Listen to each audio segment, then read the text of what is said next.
त्रिपुरारी एलौया अहाँ के दुआरी हीर लगलिया देखू कमरिया सो यो गंगा जल अनने छी सिमरिया सो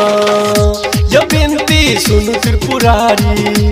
एलौया अहाँ के दुआरी यो बिनती सुनु त्रिपुरारी एलौहन अहाँ के दुआरी। प्रेम से बोली बाबा महेंद्रनाथ की।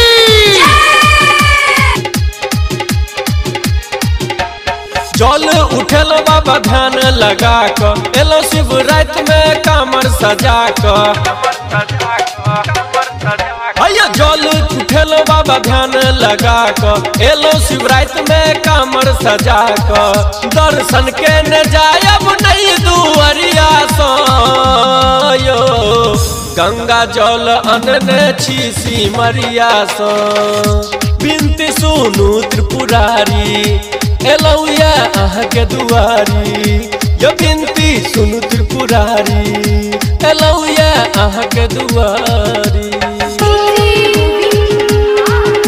प्रेम से बोली बाबा महेंद्रनाथ की।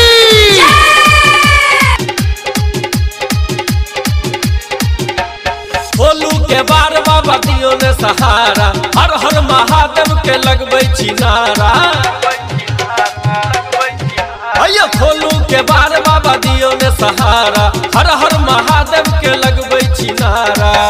बड़ा मुश्किल भेले लौ डगरिया सो यो गंगा जल अनने छी सिमरिया सो बिनती सुनु त्रिपुरारी एलौया अहाँ के दुआरी यो बिनती सुनु त्रिपुरारी एलौहन अहाँ के दुआरी।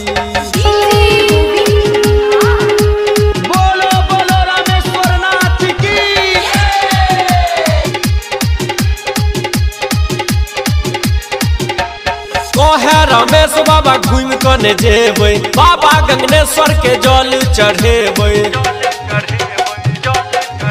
अयो कहैया रमेश बाबा घूम कने जेबै बाबा नर्मदेश्वर के जल चढ़ेबै फेरू ने नजर डबलू नजरिया सो यो गंगा जल अनने छी सिमरिया सो बिनती सुनु त्रिपुरारी एलौया अहाँ के दुआरी यो बिनती सुनु त्रिपुरारी एलौया अहाँ के दुआरी।